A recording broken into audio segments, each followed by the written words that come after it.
እንደምን ቆያችሁ? ዮሐንስ የዝናሽ ሳይ ነኝ። ስለ ዙበይዳ መጽሐፍ ያልሰማ ወይ ራሱ ያላነበበ ሰው ይኖራል? እስኪ ዛሬ መለስ እንበልና ይህንን ከኔ የማይወጣለት ታሪክ አብረን እናንብብ። ደራሲ አሌክስ አብርሃም። ዙበይዳ ስልክ ደወለችና አብርሽ አለችኝ። ድምጿ ውስጥ ምቾት አለ፣ አይጎረብጥም። የዙበይዳ ድምፅ ከዙበይዳ ቆዳ የተቀመረ ይመስለኛል። ቆዳዋ ደግሞ ድምጿን የለበሰ። ሁለቱም ነፍሴን ይለሰልሱኛል። ወይ የኔ ቆንጆ፣ የኔ ማር፣ የኔ ለስላሳ፣ የኔ ሐር፣ የኔ ፍቅር፣ የኔ ደስታ፣ የኔ ሳቅ፣ የኔ ፌሽታ፣ የኔ ሐሴት፣ የኔ። ዙበይዳ ዝም ብላ ስታዳምጠኝ ቆየችና ዝምታዋ እስክርቢቶና ወረቀት ይዛ ያልኩትን ሁሉ የምትመዘግብ ነበር የሚያስመስላት። ረጋ ብላ አባባ ሊያናግሩ ይፈልጋሉ አለችኝ። ምን? በድንጋጤ ዝም አልኩ። የጨው አምድ። ይሄማ ቀልድ ነው። ዜድ፣ አንቺ ደግሞ በማይቀለደው ትቀልጃለሽ። ወላሂ እየቀለድኩ አይደለም አብረሽ። ረዥም ዝምታ መሃላችን ሰፈነ። ምን ነው ድምፅህ ጠፋ? አንበሳ ገላለሁ የሚለው ባልሽ ቅጠል ሲንኮሻኮሽ ገደል ገባልሽ ብላ በሚያምር ሳቋ ተቅጨለጨለች። ይሄው ናት የኔ ዙበይዳ። በየትኛውም አስጨናቂ ሁኔታ ውስጥ ብትሆን ወይ ፍንክች ከሳቋ የተረጋጋች፣ እርጋታዋ ደግሞ የሚያረጋጋ፣ ደግሞ እሷ ላይ ብቻ አይቆምም፣ ይተላለፋል። እንደ ሽቶ ከእርሷ ላይ ይነሳና በመረጋጋት ጠረኑ ነፍስን ያውዳል። አባባማ ቅጠል ብቻ አይደሉም። ትቀልጃለሽ እንዴ? ግንድ ነው የወደቀብኝ አልኳት። አባባ የምትላቸው አባቷን ጋሽ ጀማልን ነው።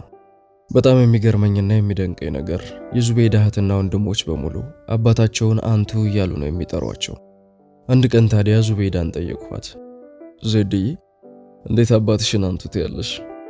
ትልቅ እህቴ ዛህራ አንቱ ስትል ሰማው፣ በዚያው ቀጠልኩ።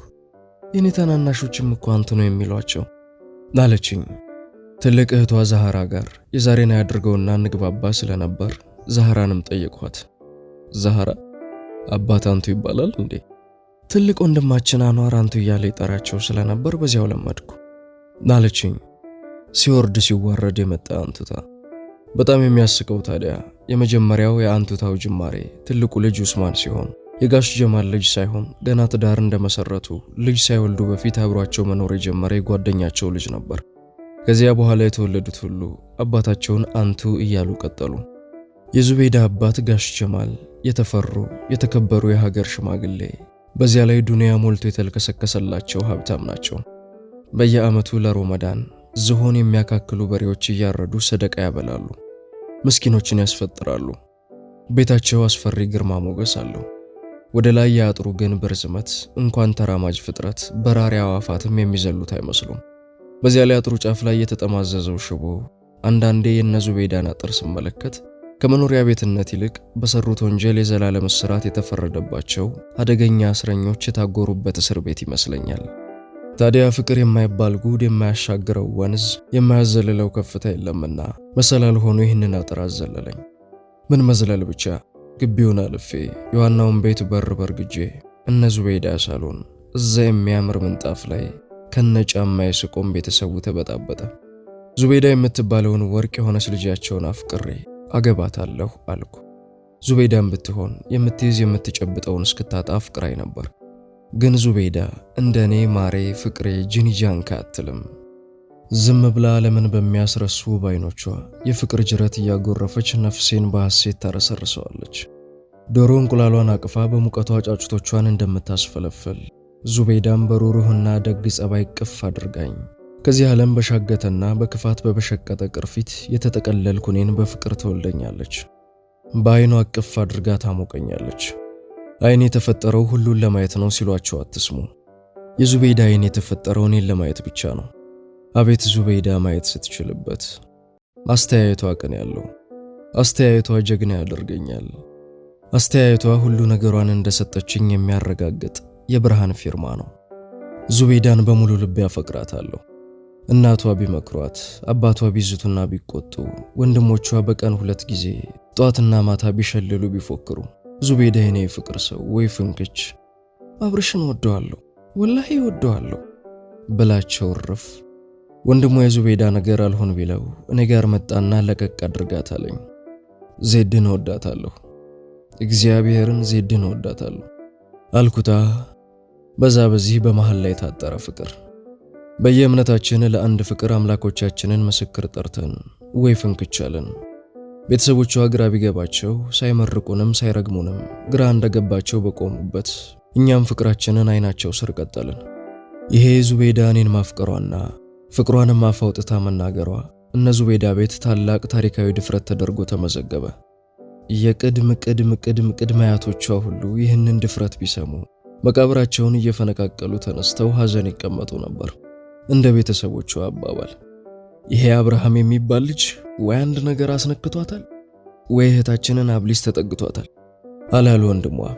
ራሷ ዙቤዳ ናት የነገረችኝ። ኢብሊስ ምንድነው ዜድዬ ናልኳት። ስሟን ሳቀናጣው ዜድ አደርገዋለሁ። ኢብሊስማ የሸይጣን አለቃ ነገር ነው አለችና ከት ብላ ሳቀች። አሁንስ ወንድምሽ አበዛው። ወይ አንቺ ትርጉሙን አሳስተሽዋል ወይ ወንድምሽ ደግሞ ነገር ፈልጎኛል እንዴ? አሁን ለኔ አለቃነቱን ትቶ ምን አለ ሰይጣን ቢያደርገኝ ሳቀችና የኔ ቆንጆ ተራ ሰይጣንማ ብትሆን እንዲህ በፍቅር አታሳብደኝ ብላ በፍቅሯ ታሳብደኝና በሆነ በመወደው አስተያየት አይኖቿን ጣል ታደርግብኛለች። ባየችኝ ቁጥር የሆነ ማዕረግ የተጨመረልኝ ይመስለኛል። የኔ ማር እንዴት እንደማፈቅራት እኮ። ስትስቅ ብዙ ቀን ምኗን እንደምስማት ታውቃላችሁ? ጥርሷን። ያው ጥርሷን ስሜ ስመለስ እግረ መንገዴን ከንፈሯንም መዘየር አይቀርም። ታዲያ እውነቱን ለመናገር ለዙቤዳ ነፍስን ስጥ ብባል እሰጣለሁ፣ እሳሳላታለሁ። ሰው ሲያያት የምታልቅብኝ ነው የሚመስለኝ። እንደ ጣፋጭ ከረሜላ ስሟ አፌ ውስጥ ሲሟሟ ይሰማኛል። ፈሳሹ በጉሮሮ ያድርጎ ልቤን ሁሉ አረስርሶ እስከ እግር ጥፍሬ ውስጤን ሲያጣፍጠው ይታወቀኛል። እኔ ራሴ ትልቅ ጣፋጭ ሆንኩ ይመስለኛል። ንግግሬ ሲጣፍጥ ለራሴ ይሰማኛል። ዙቤዳ ስሟ ከፊደላት አይደለም የተጻፈው። አግቹፓርስ ደፈሬ ተገፈዴ ከሚባል በገነት ከሚገኝ ፍሬ ጭማቂ ነው ተቀምሞ የተሰራው። ይህ ፍሬ መላእክቶች ለዓመት ባህል የሚመገቡት ጣፋጭ ፍሬ ነው። ቅርጹ የብርቱካን አይነት ሆኖ ልጣጩ ከብርሃን የሚሰራ። እሰይ ዙቤዳዬን እንዲሳዳንቃት ሳሞግሳት ባይወጣልኝም ደስ ይለኛል። ይገባታል። የኔው ዙቤዳ ሀገሬን ትመስለኛለች። እትብቴ የተቀበረባት ሀገሬ፣ ፈገግታዋ ባንዲራዬ፣ አይኗ መከላከያ ሰራዊቴ፣ ብቸኝነት የሚባል ጠላቴን አደባይቶ የደስታ ባንዲራዬን በልቤ ግዛት ላይ ከፍ አድርጎ የሚያውለበለብ፣ ፍቅሯ በምድር የተደበቀ ነዳጅና የከበረ ድንጋይ፣ ታማኝነቷ የሀገር ምስጢር፣ የዙሪያዋን ድንበር ካለ እኔ ካለ ልጇ ፈቃድ ማንም የማያልፈው፣ እኔ ግን የምድህበት፣ ዳዴ የምልበት፣ የምቦርቅበት፣ ለወግ ለማዕረግ የምበቃበት ምድሬ ዙቤዳ ሀገሬ ናት።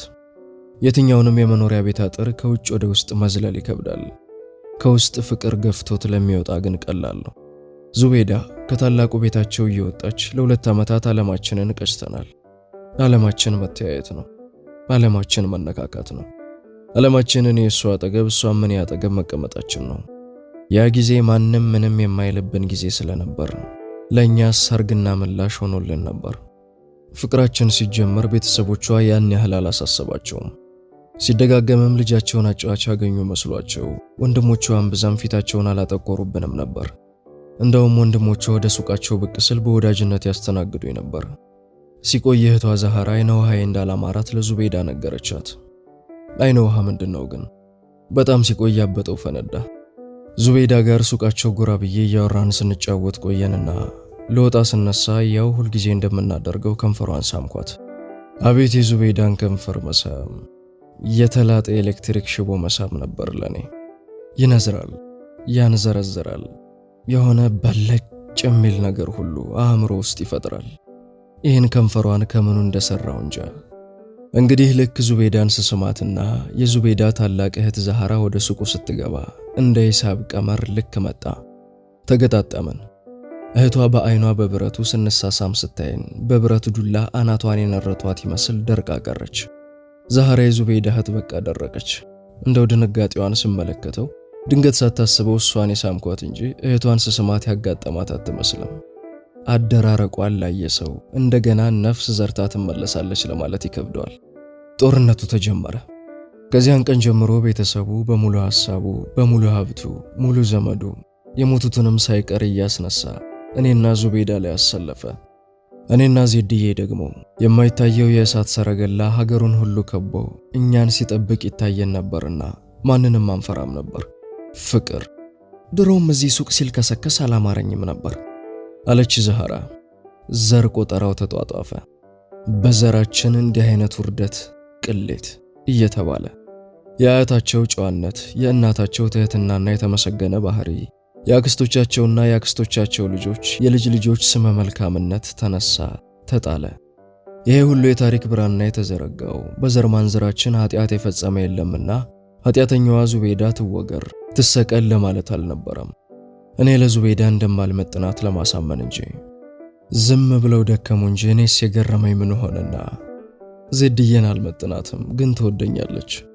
እንግዲህ እንኳን አያት ቅድመ አያት እስከ ሰው ዘር ጅማሬ ወደ ኋላ ቢቆጥሩ እኔ ምን ላድርግ? ወደድኳታ። የእኔና ዙቤዳን ግንኙነት በመጥፎ ከሚስሉት ሰዎች መካከል ቀንደኛው የዙቤዳ ወንድሞች ጋር ጓደኛ የሆነ ነቢል የሚባል ልጅ ነበር። ነቢል በጣም የሚያሳፍር ባህሪ ያለው ልጅ ነበር። ስራ አይሰራም። መርካቶ ለመርካቶ እየዞረ ለሀብታም ይላላካል። ያው መላላኩን ስራ ይለዋል። ለዙቤዳ አባትና ወንድሞች በዚሁ መላላኩ ቤተሰብ ለመሆን በቅቷል። ታዲያ ገና ሳያውቀኝ ስሜን በማጥፋት ስራ ተጠመደ። አንድ ቀን ቤተሰቡ በዙቤዳ ጉዳይ ሳሎኑን ሞልቶ ሲታመስ ይሄው ነቢል መርዙን ረጨ። አብርሃም የሚባለው ልጅ ጫት ቤት ለጫት ቤት፣ መጠጥ ቤት ለመጠጥ ቤት የሚዞር ሱሰኛ ነው። እህታችን አጠገብ ድርሽ እንዳይል አንድ ነገር ማድረግ አለብን አለ። ይታያችሁ ዙቤዳ እዛው ፊቱ ተቀምጣ እኮ ነው እንዲህ የሚዘባርቀው። እኔ የዜድ ንብረት ነኝ። ባለቤቱ ፊት ስለማያውቀው ንብረት ይዘባርቃል። የዜድ ፊት ቲማቲም እንደመሰለ እንኳን አልታዘበም። ላውቃለሁ ስሜ በክፉ ሲነሳ ፊቷ እንዴት እንደሚቀየር። እንግዲህ ይሄ ልጅ ከባለቤቱ የበለጠ አውቃለሁ ብሎ ቡዳ ሲሆን ምን ይባላል? እህታችንን ሲል ማን ቢወልድ ማን ትላለች ዙቤዳ በሆዷ። እኔና ዜድ ነቢል ዙቤዳን እንደሚከጅላት ጠንቅቀን እናውቃለን። እንዲያውም አንዴ አፍ አውጥቶ ጠይቋታል። አሁን አፉን ሞልቶ እህታችን ሲል አያፍርም።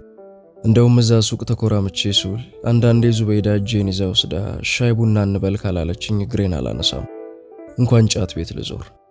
እንደው አንዳንዱ ሰው ብለው ከሰሙት የሚናገረውን አያውቅም። የነቢል ዘመቻ እንኳን ያው የገበያ ግርግር ለሌባ ያመቻል እንደሚሉት ነው። ዙቤዳን ያወቅኋት እዚሁ ቄራ አካባቢ ከቡልጋሪያ ከፍ ብሎ የከባድ መኪና ዕቃ መለዋወጫ ሱቅ ውስጥ በሻጭነት ተቀጥሬ ስሰራ ነበር። ሱቃቸው ከምሰራበት ሱቅ ጎን ሲሆን ሱቆቻችን የድንጋይ ቤቶች ስለነበሩ ይቀዘቅዛሉ። ጧት ወንበር ውጭ ጋር እናወጣና ፀሐይ እንሞቃለን።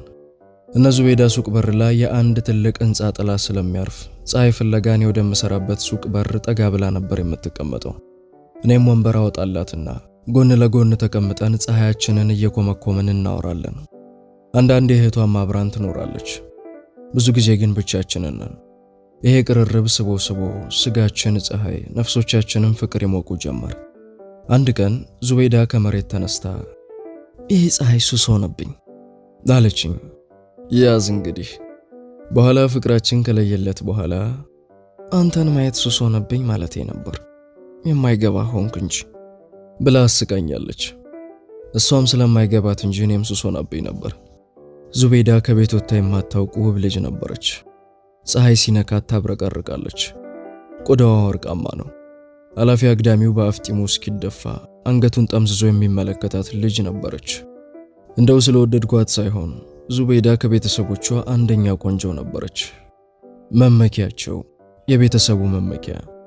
ታዲያ ይችን ልጅ ይዤ ነው ሁልጊዜ ሱቃችንን ዘጋግተን በአፍሪካ ህብረት መንገድ ክንዴን ተደግፋ በፍቅር የምንንሳፈፈው። አቤት ያንን መንገድ ሰወደው።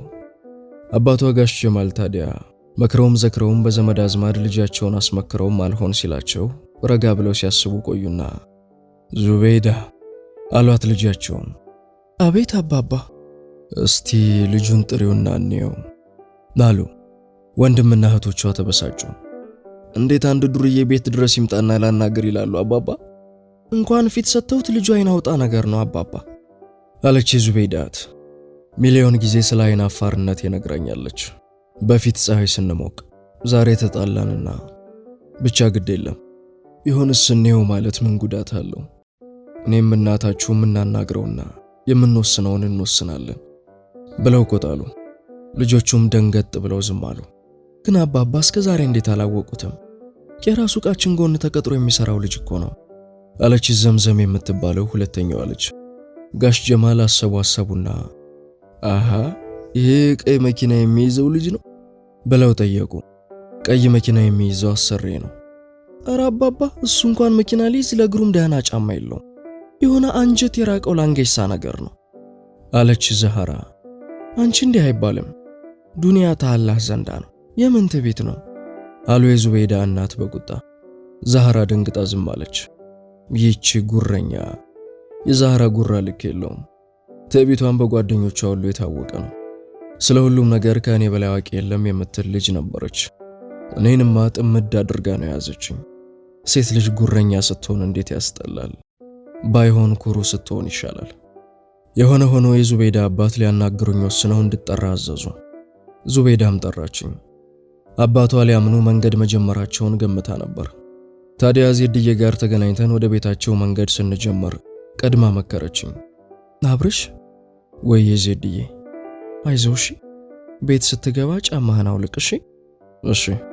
ደግሞ ማስቲካ በአፍህ እንዳትይዝ፣ አባባ ማስቲካ የሚያላምጥ ሰው አይወዱ። እሺ አልኩና በአፌ ያስኩትን ማስቲካ ልተፋው ስል ማን አሁን አለህ? ቤት ስትደርስ ነው ያልኩህ አለችና ሳቀች። እኔ አልሳቅሁም፣ ተጨንቄ ነበር። ማስቲካዬን ወደ አፌ መልሼ ምክሯን ማዳመጥ ጀመርኩ። ደግሞ አብርሽዬ ብዙ እንዳታወራሽ፣ በእኔ ለምደህ እንዳትቀባጥር የኔ ማር። ፈገግ አለች። ሌላው ነገር?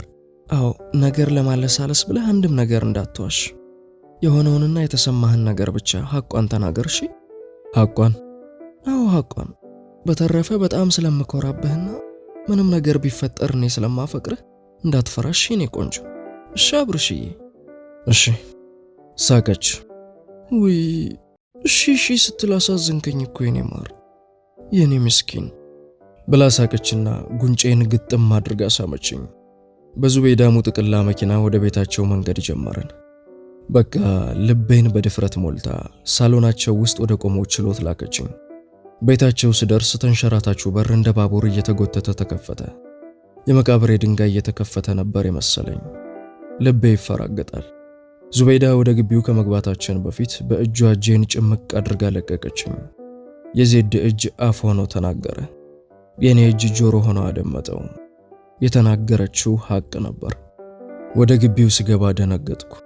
እንዲህ ያምራል ብዬ አላሰብኩም ነበር። ገነት እንዴት ደስ ይላል!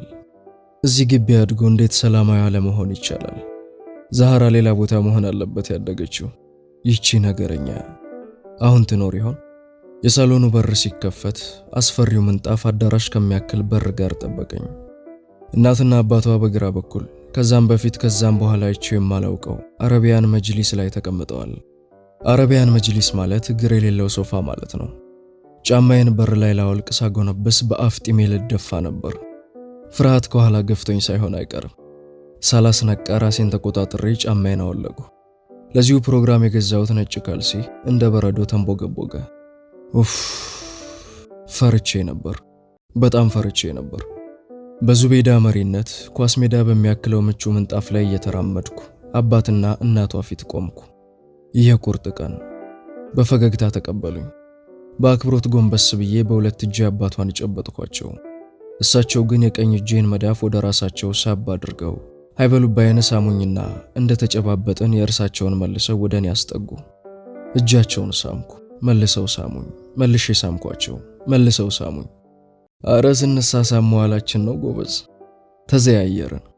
ከእናቷም ጋር በተመሳሳይ ተዘያየርን። በእድሜ ቢገፉም በጣም ቆንጆ ሴትዮ ነበሩ። እንዲሁ የእናቷ ቀልብ እንደወደደኝ ትከሻዬ ነገረኝ። መቼም የኔ ትከሻ ሁልጊዜ እንዳሳሳተኝ ነው። ተቀመጥ ልጄ አሉኝ አባቷ። ፊታቸው ላይ ምንም ነገር ማንበብ አልቻልኩም። ክፉ የለ ደግ፣ ዝም ያለ ፊት። ዞር ብዬ ዙሪያውን ተመለከትኩ። የወንበር ዘር በቤቱ ውስጥ የለም። የት ነው መቀመጠው እያልኩ ሳስብ የእኔ መሪ ኮከብ ደረሰችልኝ። እዚህ ጋር ና አብርሽ ብላ ከወላጆቿ ፊት ለፊት ጥግ ይዞ ወደ ተጋደመው አረቢያን መጅሊስ መራችኝ። ቀስ ብዬ ተቀመጥኩ። አቀማመጤ ጥንቃቄ የተሞላበት ስለነበር ከተሰባሪ ነገር የተሰራው መሰለኝ ለራሴ። አባትና እናት በዚያ በኩል፣ አብርሃም ብቻዬን በዚህ ተፋጠጥኩ። ፊት ለፊት በግንባር ዙቤዳ አባቷ ጎን ተቀመጠችና ፈገግ አለችልኝ። ልቤ በድፍረት ተሞላ። ሚሊዮን ታንከኛ፣ ሚሊዮን መድፈኛ ጦር በደጀንነት የቆመልኝ ሜጀር ጀነራል። ተዋጊ ጀቶቼ ጠላቴን ሊያደባዩ ከላይ የሚያንዣብቡልኝ ልበ ሙሉ ጦር የሆንኩ ያልተሰማኝ ዙቤዳ የኔ ፍቅር፣ የኔ ድፍረት ክብሪት፣ በጀግንነት ልቤን የምትለኩሳት እሳት ከፊቴ ናት። አይኖቿ በለው እንዳትፈራ ይሉኛል። ዘራፍ እንዴው ዘራፌዋ፣ እንዴው ዘራፌዋ፣ ሰላም እወዳለሁ ዘራፍም አልጠላ፣ የርቀ ሰላም ፍሬ የፍቅር መሐላ አለች ዘፋኟ እያልኩ በልቤ ስሸልል። ስራ ደግ ነው አሉኝ የዙቤዳ አባት ረጋ ብለው። እግዚአብሔር ይመስገን መለስኩ። ጉድ ፈላ። ረስቼው ማስቲካውን አፌ ውስጥ ይዤው ነበር የገባሁት። ዜድ ናት ጉድ የሰራችኝ። መጀመሪያ ልጥለው ስል ተው ባትለኝ። ስምህ ማን ነውሳ? ተጀመረ። አብርሃም አልኩ እንደሳቸው ረጋ ለማለት እየሞከርኩ። ይሄ መረጋጋት የዘር ነው። ልጃቸው ዙቤዳ ረጋ፣ አባትየው ረጋ፣ እናቲቱም ረጋ። እርጎ ባህር ውስጥ ያለሁ መሰለኝ። ያው በእኛ ኢብራሂም ማለት ነው አሉ የዙቤዳ እናት። ነግሬያቸው የለ እማማ፣ የዜድዬ እናት ቀልባቸው ወዶኛል። ዙቤዳ ፈገግ አለች። አሪፍ ነው ማለት ነው። በዚህ ጭንቀት ውስጥ እንኳን ሆኜ የዜድ ጥርሶች ይገርሙኛል። ቤተሰቦችህ እዚህ ሀገር ናቸው? አዎ። ምን ይሰራሉሳ? አባባ በየንግግራቸው መጨረሻ ላይ ሳ ይጨምራሉ። ሳ ምን ይሆን? አባቴ የሁለተኛ ክፍል ሂሳብ አስተማሪ ነው። እናቴ ስራ የላትም፣ የቤት እመቤት ናት። አንተስ ምን እየሰራህ ነው? እኔ ያው ተቀጥሬ ሱቅ ውስጥ እሰራለሁ። የማታ በዲፕሎማ አካውንቲንግ እየተማርኩ ነው። ዜድዬን አየኋት። ፈገግ አለችልኝ።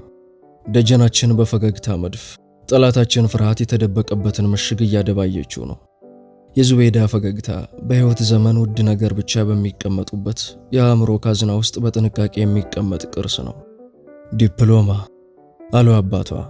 የጥያቄም የመገረምም አልነበረም። እንዲሁ ነገሩን የሆነ ቦታ የሚያውቁትና የሚያውቁበት የጠፋባቸው አይነት ነበር። የዜድ እናት ቀደም ብለው ዲፕሎማ ማለት እንደ አብዱ ያለ ትምህርት ነው። ቀስ ብሎ ደግሞ ዲግሪ ይጭናል። ከበረታም ሌላውን ነገር ሁሉ ይጭናል። ገና ልጅ ነው አይደለም እንዲያየዋ አሉኝ። እረ እንዴት አይነት መልአክ የሆኑ ምራት ገጠሙኝ። ዜድ አፏን አፍና በሳቅ ትንፈራፈራለች። ልስቅ ፈልጌ ነበር፣ ግን ቤት አባቴ ግንባር ላይ ተሰልፎ መሳቅ ያስመታል ይሉ ነበር የምሰራበት ሱቅ ዘበኛ መቶ አለቃ ለገሰ። ልክ ነው እማማ። እናቴዋ እማማ አባባሉ ልክ እንደ አብዱ አሉና ባለቤታቸውን ተመለከቷቸው። በሴትዮዋ ጣልቃ ገብነት የተደሰቱ አይመስሉም። ቢሆንም ራሳቸውን በአዎንታ ነቀነቁላቸው። በጣም እጅግ በጣም የገረመኝ ነገር ጋሽ ጀማል ለዙቤዳ እናት ለባለቤታቸው ያላቸው ክብር ነው። በፊት ዙቤዳ ስትነግረኝ አላምንም ነበር፣ ግን በአይኔ ተመልክቼ አረጋግጥኩ። የዙቤዳ እናት በባላቸው ፊት ትልቅ ግርማ ሞገስ ነበራቸው። በዚህ ቅጽበት አይኔ ዙቤዳ እግሮች ላይ አረፈ። በቃ ተበላሁላችሁ። እኔ ከሴት ልጅ ውበት ቀልቤን የሚያስተኝ ነገር ቢኖር የእግር ውበት ነው። ልክፍት አለብኝ። ቆንጆ የሴት እግር ካየሁ ሀብሾ ነገር ይነሳብኛል። አቤት የሴት እግር! ቆንጆ የሴት እግር ማየት ስወድ ብዙዎቹ እንዲህ አይነቱን ወንድ ልክስክስ ይሉታል። ድፍን የዓለም ሕዝብ ከኋላዬ እየተከተለ በዓለም ቋንቋዎች ሁሉ አብርሃም ልክስክስ ልክስክስ ውሻ እያለ ቢጮህ እንኳን እግር ከማየት ቆንጆ የሴት ልጅ እግር ከማድነቅ ወደ ኋላ አልልም። እኔ ይሄን ስድብ በጸጋ ተቀብዬ እግር ማየቴን መቼም አላቆምም። የሴት ልጅ እግር የውበት ጥጌ ነው። ለሰርጌ ቀን አይበለውና እግሯ የሚያምር ግን አንገቷ የተቆረጠ ሴት ጎኔ አምጥተው ሚስትህ ናት ቢሉኝ በደስታ ይሁን በሐዘን ብዬ ከመፈረም አልመለስም። እንዲህ የምንሰፈሰፍለት፣ የምማለልለት፣ የምልከሰከስለት፣ ልክስክስ የምልለት የሴት ልጅ እግር እንደኔ በሁለት ትላልቅ ክፍል ይከፈላል። አንደኛ የዓለም ሴቶች እግር ሁሉ በአጠቃላይ ማለት ነው። ሁለተኛ የዙቤዳ እግር፣ በቃ እኔን የሚያልከሰክሰኝ በምኞት አፌን የሚያስከፍተኝ ሳሞ የሚለኝ ይሄ ሁለተኛው እግር ነው። እናም በድንገት ከቀሚሷ ወጣ ብሎ ፍም የመሰለ ተረከዟ፣ የሕፃን ልጅ ጣት የመሰሉ ጣቶቿ፣ ውሃ የመሰሉ ጥፍሮቿ፣ መስታወትም ይመስሉኛል ምንም ቀለም ሳይቀቡ። ደግሞ የቁርጭምጭሚት አጥንቶቿ ብይ ብይ መስለው ጠቆር ያለው አረቢያን መጅሊስ ላይ እንደ እሳት ሲንቀለቀሉ ሳይቀልበኝ ሳትኩ። ዜድዬ እኮ ለእኔ ሰርካ አዲስ ነች። አይቼ አልጠግባትም። ተንደርድሬ ሄጄ እግሮቿን ብስማቸው ደስታዬ። የሆነ ነገር ሂድ ሂድ እያለ ይገፋፋኛል። አሉኝ የዜድ አባት። አልኳቸው እኔም የተናገሩትን ባለመስማት አፍሬም ደንግጬም ነበር። ታዲያ ምን ላድርግ እኔ? የብቸኝነት፣ የክህደት፣ የውሸት፣ የማስመሰል፣ የጥቅም ማሳደድና የዝሙት ቆፈን በሚያቆራምደው ከተማ የፍቅር እሳታቸውን ወልደው እሳት ውስጥ ቆሜ እንዴት ያሉትን ልስማ? እናቴዋ ቀልቡን ወሰድ ያደርገዋል አንዳንዴ እንዳብዱ አሉ የዜድ እናት። አረጎ በዚህ አብዱ ማን ነው? ዙቤዳ ሳቋን ማፈን አልቻለችም። ሳቀች። እናቷም ሰውነታቸው እስኪረግፍ ሳቁ። አባቷ ግን ኮስተር እንዳሉ ጺማቸውን በመዳፋቸው እየዳበሱ ዝም ብለው ቆዩ። በዝምታው ውስጥ ድምጻቸው የሚያማምር ሕፃናት ከሩቅ በስርቅርቅ ድምጻቸው ቁርአን ሲቀሩ ይሰማል። ለምን እንደሆነ ባላውቅም የሕፃናቱ ድምጽ፣ የአባቷ ዝምታ፣ የዙቤዳ ቀርቅራ በክሪሟ መጫወት ተዳምሮ ዜድን ላጣት ከዜድ ጋር ልንለያይ ሴኮንዶች የቀሩ መሰለኝ። ምጽአት መሰለኝ። ድንገት ነው በቃ እንደዚህ የተሰማኝ። እንባዬ ሁሉ ይታገለኝ ጀመረ። እልህ ውስጥ የተንተከተከ። የዜድዬ እናት ድንገት ዝምታውን ሰብረው ዘምዘም ብለው ተጣሩ። አቤት ማማ ብላ የዙቤዳ እህት ከውስጠኛው ክፍል የግቢ በር የሚያክለውን በጌጥ የተሽቆጠቆጠ ባለ ሁለት ተከፋች የጣውላ በር ከፍታ ገባች። ዘምዘም ቁመቷ የትየለሌ ነው። በዛ ቁመት ላይ ሙልት ያለ ሰውነቷ ተጨምሮበት ክብድ የሚል ነገር አላት። ሳሎን ውስጥ መታ ስትቆም የሆነ ረጅም ማማ ነገር የቆመ ነበር የሚመስለው። አንጋጥጬ ሽቅብ ተመለከትኳት። ኮስተር አለችብኝ። አሁን የመረረው ባላጋራ መጣ አልኩ በሆዴ። በተቻለኝ መጠን ዘምዘምን ላለማየት ወደ ዙቤዳ ዞርኩ። ፈገግ አለችልኝ። ወደ ዘምዘም በድፍረት ዞርኩ። ቡትሌ አክላት አየችኝ። አስማተኛው የዜድ ፈገግታ እንኳን አንዲት ሴት ኪሊማንጃሮን በፊቴ ጠጠር ያሳክለዋል። ከፍቅር የሚገዝፍ ነገር የለማ። ምሳ አልደረሰም እንዴ? እንግዳ ጠርታችሁ በረሃብ ልትገሉት ነው? አሉ ማማ። ዘምዘም ክፉ ደግ ሳትናገር ወደ ውስጥ ተመልሳ ገባች። እኛም በዝምታችን እንደጸናን በሩ ተበረገደና የምግብ መፈክር ያነገቱ ሰላማዊ ሰልፈኞች ወደ ሳሎኑ ተግተልትለው ገቡ። 4 እህትና አንዲት ሰራተኛ። ዛራም ከሰልፈኞቹ አንዷ ነበረች። የያዘችውን ሳህን በትኩረት ተመለከትኩ። እሷ ከያዘችው ሳህን አልበላም አልኩ ለራሴ። ሰራተኛዋ ምንጣፉ መሃል ላይ አንድ ሰፊ ክብ ላስቲክ አነጠፈች። ከዛ የምግብ አይነት በሚያማምር ሰፋፊ የሸክላ ሳህኖች ተደረደሩ። ላስቲኩ ላይ ዙሪያውን የተደረደሩትን ነጫጭ ሳህኖች በክብ ተደርድረው ስመለከት በፀሐይ ዙሪያ ምህዋራቸውን ተከትለው የሚሽከረከሩ ፕላኔቶች ስዕል ትዝ አለኝ። ሰልፈኞቹ ወጡና ሌላ ሳህን ይዘው ተመለሱ። ምንድነው ይሄ ሁሉ ጉድ? ብስኩቱ፣ ጣፋጩ፣ ስሙን የማላውቀው ነገር ሁሉ በአይነት ተደረደረ። አንድ ነገር ውስጤን በሐዘን ሞላው። ዙቤዳ ሱቅ ፀሐይ ልንሞቅ ስንቀመጥ የመጋብዛትን ቦምቦሊኖ ለመብላት ቁርስ ሳትበላ ትመጣ እንደነበር አስታወስኩ። እውነቴን ነው። ይሄን ማዕድ ስለ ፍቅር ረግጣ አብርሽ አራርቦኛል ቦምቦሊኖ ግዛልኝ ትለኛለች። ፀሐያችንን እየሞቀን ፊት ለፊታችን ካለች ሻይ ቤት ቦምቦሊኖ አዘን እየተጎራረስን በሻይ እንበላለን። እንደውም አንድ ጊዜ አረፋ በዓል ሆኖ የነ ዙቤዳ ሱቅ ዝግ ነበር። እኔ ተቀጥሬ የምሰራበት ሱቅ ደግሞ አልተዘጋም። ዙቤዳ ከቤቷ ሹልክ ብላ መጣ። በበዓሉ ቀን እዛች ሻይ ቤት ሄድንና ቦምቦሊኖ በሻይ በላን። ለረመዳን ሙሉ ቀን ዙቤዳ ስለማትበላ እኔም ሳልበላ የምውልባቸው ቀናት ይበዙ ነበር። የዙቤዳ እናት በልና ወዲህ ዙቤዳ ነቅነቅ በይ እንጂ መታጠቢያ ቤቱን አሳየው ናሉ። ዙቤዳ እየመራች በሚያምረው በር አልፋ ወደ መታጠቢያ ወሰደችኝ። አንዳንድ ነገሮች አሉ በአክብሮት ሲደረጉ ስድብ የሚሆኑ።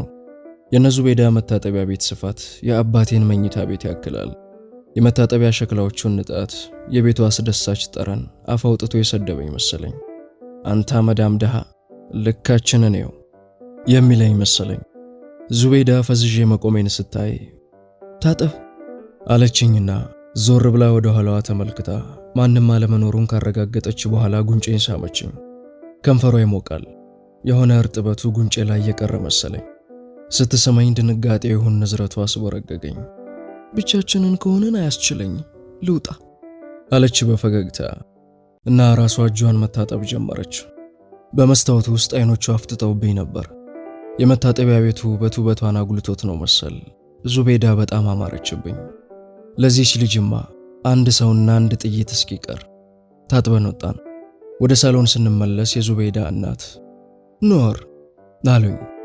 አባቷ ግን አሁንም ጺማቸውን እያሻሹ ዝም ብለው ተቀምጠዋል። እንደውም ከቅድሙ በላይ ፊታቸው ተቀያይሮ ቁጣ ነበር ከግንባራቸው የሚስፈነጠረው። ወደ መታጠቢያ ቤቱ እንደገባን የዜድ እናት ጋር የሆነ ነገር እንደተነጋገሩ ገመትኩ። እንዴት ይጨንቃሉ። ዛህራ ጭልፋ ይዛ ስትገባ እኛ ታጥበን ስንወጣ እንደሆነ እንደው ይሄች ልጅ ደንቃራ ነገር ናት ልበል። በግርምት እግሬን ተመለከተችኝ።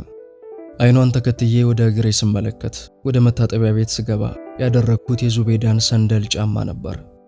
ያሁን ብዙ ጊዜ ኡዱ ስታደርግ የምትጫማውን እሾህ አይኗ የማያየው ነገር የለም። እኔ ራሴ ጫማ ላድርግ በእግሬ ልሆን ትዝ ያለኝ አሁን ነው። አንዲት ትንሽ ትራስ ነገር ከተሰደረው ምግብ ፊት ዙቤዳ አመቻቸችልኝና ተቀመጥኩ።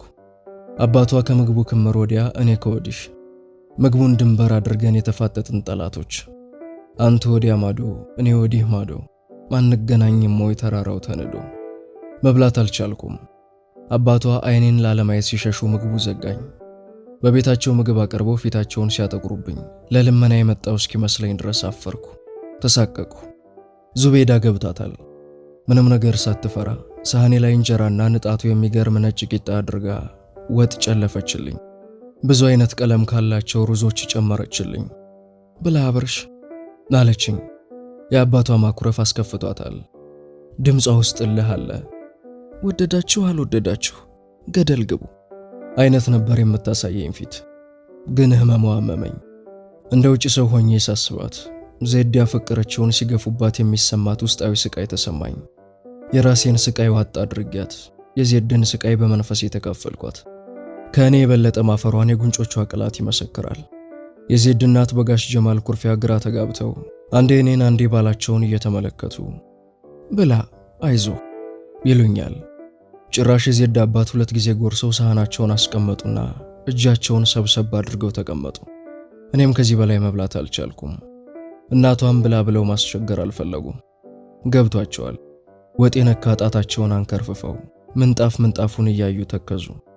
ጋሽ ጀማል ከተቀመጡበት ተነሱና ክፉም ደግም ሳይናገሩ ወደ ውጭ ወጡ። ትንሽ ቆይተው ዙቤዳን ጠሯት። በሕይወቴ ከሰማዋቸው ሰቆቃዎች ሁሉ የከፋው ሰቆቃ ከበረንዳው መጣ።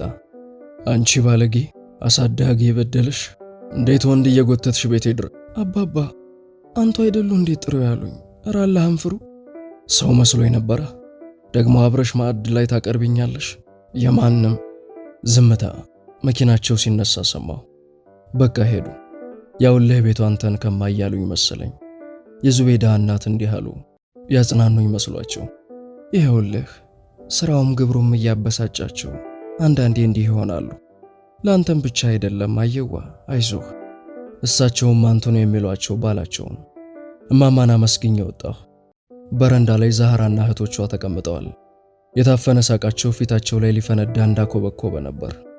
የሴት ማዕት ጅሪ፣ ቁመት ብቻ፣ መልክ ብቻ፣ ቅላት ብቻ፣ ፍቅር አይገባቸው፣ ሕይወት አይገባቸው። ለነሱ ማንን አገቡ መባል እንጂ ማናቸው መባል እዚህ ግባ የሚባል ጉዳይ አይደለም። ይሄ ነው ክብር። ዙቤዳ ሊፈነዳ የሚታገላትን በዋን እየታገለች ፊቷ ላይ ሊገልጹት የማይችሉት ስቃይ እየታየባት እህቶቿን ላለማየት አንገቷን አቀርቅራ ወደ መኪናዋ አመራችኝ። እንዴት በእህትማማቾቹ ፊት ላይ አንድ ጉዳይ እኩል ለሳቅና ለለቅሶ ምክንያት ይሆናል? ዜድ ተመለሽ፣ በእግሬ ሄዳለሁ። እሺ አብርሽ ብላ በር ድረስ ሸኘችኝ። እንደ ወትሮ አንድ ላይ ሆነን ሐዘናችንን ከማሸነፍ ይልቅ ለየብቻችን ሽንፈታችንን ልንቀበለው ፈልገናል። መሃላችን የንቀት ቦምብ አፈንድተው በታተኑ። አይዟችሁ ባይ በሌለበት ዜድ ቶሎ መኝታ ቤቷ መግባትና አልቅሳ ሊወጣላት ስቃዩን መዋረዷን በእንባ ልትሸኘው ቸኩላለች። አንድ የሆነ ነገራችንን ሰብረውታል። ተሳክቶላቸዋል። ከትልቁ ግቢ እንደወጣሁ ከትብዬ ሳኩ። እግዚአብሔር ይጠብቀኝ እንጂ እብደት ሳይጀምረኝ አልቀረም። ካበድኩ አይቀር መንገድ ላይ ከምዋረድ እዚያች መከረኛ እናቴ ጋር ሄጄ ልበድ ብዬ እርምጃዬን አፈጠንኩት። አእምሮዬ ግን በሚያስፈራ ድምፅ ቁጣውን እያስገመገመ ነበር። አንዳንዴ መገፋታችን ሳይሆን የተገፋንበት ሁኔታና ቦታ ያመናል። እኒህ ሰውዬ ሕዝብ የመሰከረላቸው ደግና ጨዋ ሰው ነበሩ። ድሃውን ሁሉ በሬ ጥለው የሚያበሉ፣ የተጣላን የሚያስታርቁ። አንድ እኔ ግን ፍቅርን ተርቤ ቤታቸው ብሄድ ይሄው ገፍተውኛል። ፍቅርን ለመቀበል ደግነት ብቻውን በቂ አይደለም። የተጣላን ማስታረቅ በፍቅር ከራስ ጋር እንደመታረቅ አይከብድም። በሬ አርደው የከተማውን ሁሉ ድሃ የሚያበሉት እኒህ ሰው የልጃቸውን ፍቅር ለተራበ አንድ ድሃ ፍርዳቸው ተዛብቷል። እኔም ብቻ አይደለም ልጃቸውንም በፍቅር ረሃብ ገድለዋታል። ልቤን ሰብረውታል። እሺ ምን አደረግኋቸው? ለምን ቤታቸው ጠሩኝ? ምኔ ነው ከሰው ያነሰው ሆኖ የታያቸው? እግዚአብሔርም አብርሃምን እንዲህ አለው፣ ያንተን ዶሮ፣ ያንተን በግ፣ ያንተን በሬ አልፈልግልህም፣ ካከበርከኝ ልጅህን ሰዋልኝ። አብርሃምም ልጁን ሊሰዋ በእግዚአብሔር ፊት አጋደሙ። ለፍቅር የሚሰዋው ለካ ፍቅር የሚሰማው ሰው ብቻ ነበር። ስለ ፍቅር ልጁን የሚሰዋ ሲጠፋ የሰው ልጅ ልብ ይንኮታኮታል። ትዳር አብሮ መኖር ነው ያለው ማን ነው? የግራ አጥንትን ነጥሎ ሌላ ጎን ላይ ሊገጥሙ ቢሞክሩ ወይ አጥንቱን መስበር አለያም ዕድሜ ልኩን እንደተዟዟረ ጫማ የተወናከረ በኩርፊያ ጉንጩን የነፋ ትዳር ተብዬ ሁለት ሰው አሰልቺ ስብሰባ መጥራት ነው ትርፉ። የልጆቻቸውን ፍቅር ቀምተው እየገደሉ የልጅ ልጃየን የሚሉ ስግብግብ ራስ ወዳድ አያቶች ስንቱን ትዳር እንደሻገተ ቲማቲም አወርሽቀውታል። ያቻትላቸው ልጃቸው ስግብግብ ሁሉ ማንም ከተረፈው ብር ይሰጣል። ብርን ታች ላሉ ሰዎች ለመስጠት ደግነት ብቻ በቂ ነው። ራስን ዝቅ አድርጎ ከታችኞቹ ጋር መዋል ግን ከባዱን የፍቅር ቀንበር መሸከምን ይጠይቃል። ማን ነው በፍቅር ለተጠሙ ደራሽ? የማን ህንፃ የማን ቪላ ነው የጥላቻ ፀሐይ የመገፋት ሐሩር ላደረቀው ምስኪን የፍቅር ጥላውን የሚጥል? እኔ ለዙቤዳ ክፉ ነኝ። ፈጣሪ ይመለከታል። ዙቤዳን ከቤተሰቦቿ የበለጠ ካልተንከባከብኳት እንደ ወንድ ይዣት ለመጋደም አልተጣደፍኩ። አዎ ዙቤዳ ከልክላኝ አልነበረም። ተቃቅፈን ባዶ ቤት ማንም በሌለበት አብረሽ የፈለግከውን ጠይቀኝ ስትለኝ ሰማይና ምድር ሰምተዋል። ነገዋን እንዳላበላሽ የናቁኝ ቤተሰቦቿን አክብሬ ጫፏን ሳልነካት ከስሜቴ ይልቅ የዙቤዳ ክብር የገዘፈብኝ አፍቃሪዋ ነበርኩ። በዚያ በተከራየኋት አንዲት ክፍል ቤት ተንበርክኬ እግሯን ሳጥባት ከሷ ምንም ፈልጌ አልነበረም። ስለማከብራትና ስለማወዳት ብቻ። ሀብታም ለልጁ ሊያወርስ የሚችለው ነገር የለም ማለት ነው። ቢያንስ በዚህ ምክንያት ልጃችንን እንድታገባ አንፈልግም ቢሉኝ ምን አለበት? የልጃቸው ልብ እንዳይሰበር የእኔን ልብ እንዲህ ማንኮታኮት ነበር ዓላማቸው። ቤታቸው ጠርተው ማዋረድ፣ ከነሚያበሉት በሬ ገደል ይግቡ። ደግሞ ከሳቸው ብሎ አንቱ ሰው መስሎኝ ነበር ይላሉ። ሱቃቸው ሄደን ስንገዛቸው ነው ሰው የምንመስላቸው። ቤታቸው ሄደን ፍቅር አካፍሉን ስንል ይነጫነጫሉ። ከዜድ ጋር ከሳምንት በኋላ ተገናኘን ለመሰነባበት። ዙቤዳን ላገባትና ቤተሰቦቿን ጉዳያችሁ ልንላቸው እንችል ነበር። ዙቤዳም አሁን ነይ ብላት ያ ትልቅ አጥር ሳያግዳት ከድምጼ ቀድማ አጠገቤ ነበረች። ግን ምናችንን በምናቸው እንዳከሸፉት እንጃ የዜድን አይን ከዚያ በኋላ ማየት እንዳልችል አድርገው አኮላሽተውናል። የሆነ ነገራችንን ቀምተውናል። ያሉንን እንድናደርግ የፈለጉንን እንድንሆን በክፋታቸው ማርከውናል። እርስ በራሳችን ብቻ ሳይሆን ስለ የራሳችን ማሰብ እንዲደክመን አድርገውናል። ተገናኘን። ዜድ አላለቀሰችም። ትክ ብላ ሳታቋርጥ ፊቴን አየችኝ። ፊቷ መቀመጤን በአይኖቿ ብቻ ማረጋገጥ ያቃታት ይመስል በእጆቿ ፊቴ እንዳበሰችኝ እንደ ሐውልት ዝም ብዬ በለስላሳ እጆቿ ተዳሰስኩ። ፊቷ እንደ ወረቀት ገርጥቶ ነበር። ቀስ ብላ ስትነሳ መቆም አቅቷት ተንገዳገደች። እጆቿን ይዤ ደገፍኳት። እስከምትረጋጋ አይኖቿን ጨፍና ቆየች። አሁን ግን አንዲት የእንባ ዘለላ ኮለል ብላ በጉንጯ ላይ ወረደች። ዝም ተባብለን ቤቷ ድረስ ሸኘዋት። ሰፈራቸው ደርሰን ሁልጊዜ የምንለያይበት ቦታ ላይ እኔ ስቆም ዜድ አልቆመችም። ዝም ብላ ዞራ ሳታየኝ ወደ ግቢው በር ተጓዘች። የመቃብሩ በር ተከፈተ። መጀመሪያ ግራ እግሯ፣ ከዚያ ቀኝ እግሯ ወደ ግቢው ገባ። ቀሚሷ ቀስ እያለ ወደ ውስጥ ገባ። ግቢው ተዘጋ። ስራ ለቅቄ ክፍለ ሀገር ሄድኩ፣ ሐረር። እዛም ኑሮ አልተመቸኝም። ሰው ኑሮ የማይመቸው አካባቢው ስለማይመቸው አይደለም፣ ውስጡ የማይመቸው ነገር ሲቀመጥ እንጂ። ዜድስ ብትሆን መቼ አዲስ አበባ ይመቻታል? የእኔ ዜድ፣ የእኔ ሩቅ፣ በራሴ ላይ የፈረድኩትን አመክሮ የሌለው ስራት፣ የዙቤዳንም ሕይወት ያለመበጥበጥ መሐላ ላለማፍረስ 3 ዓመት ጥርሴን ነክሼ ቆየሁ። መራር የብቸኝነት ኑሮ። ፍቅሬን ስለተቀማሁ ብቻ አይደለም፣ ፍቅሬን ቀምተው ምርኮኛውን እኔን ለዘመናት በሚቆጠቁጥ የንቀት በትር አድቅቀውኛል። እያገገምኩ ነበር። ስልክ የለኝም። ለእናቴ በመስመር ስልክ ደውላለሁ። ለዜድ ላለመደወል ሁሉንም አቅሜን ተጠቅሜያለሁ። ስንት ቀን ለእናቴ ስደውል ጣቶቼ ከቁጥጥር ውጭ የሆኑ ለዜድ ሊደውሉ ቃጣቸው። ስንት ቀን በባዶ ሜዳ ድምጿን የሰማሁ እየመሰለኝ ወደ ኋላ ይዞርኩ። ድምጿን ከሰማሁ በቀጣዩ ቀን አዲስ አበባ ነኝና ራሴን በእሳት አለንጋ እየገረፍኩ የነፍሴ ጀርባ በናፍቆት እየተተለተለ እንደምንም 3 ዓመት ቆየሁ። 3 ዓመት ሞትኩ። ካልሞቱ ትንሣኤ የለም ብዬ የእናቴ ለቅሶ አሳቆኝ ከ3 ዓመት በኋላ አዲስ አበባ ተመለስኩ። የአዲስ አበባ መንገዶች ላይ መቆም በባዶ እግሬ ጋለ ምጣድ ላይ ከመቆም በላይ እንደሚያንገበግበኝ ማን አወቀልኝ? የተገፋሁባት ከተማ፣ አላፊ አግዳሚው ሁሉ እንደ ውዳቄ የሚመለከተኝ፣ ውዳቄ የመሆን ስሜት እንደደበተኝ ለማን ልተንፍስ? ከተማዋ እንደ ሰው ጀርባዋን የሰጠችኝ እንደመሰለኝ ማን ይሄን ግፍ ይመለከታል? ዙቤዳ ማግባቷንና አሁንም እዛው ሱቅ እንደምትሰራ መንታ ልጆች ወልዳ አንደኛው ልጅ እንደሞተባት ሰማሁ። ባለቤቷ ሀብታም ነው አሉ። ብዙውን ጊዜ ውጭ ስለሚኖር ዙቤዳ ቤተሰቦቿ ጋር ነው የምትኖረው። እንደው ዝም ብዬ ሳስብ ቤተሰቦቿ ደስ እንዲላቸው ያገባች፣ ግን ደግሞ ባሏ አጠገቧ እንዳይኖር ሆነ ብላ ይህንን ሰው ያገባች መሰለኝ። ደግሞም ሌላኛው ሐሳቤ ቅሬታ ዘራብኝ። እኔ ነኝ የምሰቃየው። ዙቤዳ ከባሏ ጋር በፍቅር ከንፋ ረስታኛ ለመሆን ስትቀጭ ነው የኖረችው የሚል ቁስሌ ላይ በርበሬ እንደመነስነስ ያለ ሐሳብ። አዲስ አበባ መጥቼ ምን እንደምሰራ ምን እንደማደርግ ግራ ተጋብቼ ቆየው። የአዲስ አበባ አየር አፈነኝ። መንገዱ ሁሉ የትዝታ አሜከላ የተዘራበት ክፉ መሬት መሰለኝ። በተቻለኝ ሁሉ ዙቤዳ ጋር ላለመገናኘት አብረን የረገጥነውን መንገድ ላለመርገጥ ስጠነቀቅ ኖሬ አንድ ቀን አረፋ በዓል ሆኖ ሕዝበ ሙስሊሙ አምሮና ተውቦ ወደ ሶላት ሲተም አንድ ነገር ውስጥ የንገፋፍቶት በነፋስ እንደሚገፋ ፌስታል እየተወዛወስኩ መንገድ ገባሁ። ሰው አእምሮውን ማዘዝ የሚችልበት መቆጣጠር የሚችልበት ልክ አለ። አሁን የዙቤዳ ናፍቆት ግድቡን ጣሰ። ላያት ፈለግሁ። አይኔ ፈለጋት፣ አይኔ ራባት። እግሬ ወደ ቄራ ተጓዘ። እኔና ዜድ ውብ የፍቅር ጊዜያት ያሳለፍንበት ሰፈር፣ የዙቤዳ መኪና ብቅ ስትል ልቤ በደስታ የሚፍለቀለቅበት ሰፈር። ኡፍ! ገና ጠዋት ነበር። መንገዱን ተሻግሮ እኔና ዜድ ቦምቦሊኖ የምንበላበት ሻይ ቤት እንዳለች አለች። ገና በጧቱ ተከፍታ ደንበኞቿን እያስተናገደች ነበር። አዳዲስ አስተናጋጆች ወዲያ ወዲህ እየተሯሯጡ ደንበኞቻቸውን ያስተናግዳሉ። መንገዱን ተሻግሮ የዜድ ሱቅ ተዘግቶ ይታየኛል። ቀጥ ብዬ ወደ ሻይ ቤቷ ገባሁና እንደ ጽጌረዳ አበባ ሽታ የሻይ ቤቷን መዓዛ በአፍንጫዬ ስስበው ዜድን ያገኘኋት ያህል ውስጤ በአንዳች እርካታ ተሞላ። ምን ልታዘዝ አለችኝ አስተናጋጇ። ቦምቦሊኖ በሻይ አልኳት ክፍሏን በአይኔ እየተመለከትኩ። ሕይወት ግን ምን አይነት ጨምላቃ ነገር ናት። ቦምቦሊኖ በባለ ወንፊት ሳህን ቀረበልኝ። በፍቅር ገመጥኩት። ለምን እንደሆነ ባይገባኝም አቅለሸለሸኝ። ምንም ሰላም አልሰማ አለኝ። ተረበሽኩ። ዝም ብዬ ተቀመጥኩ።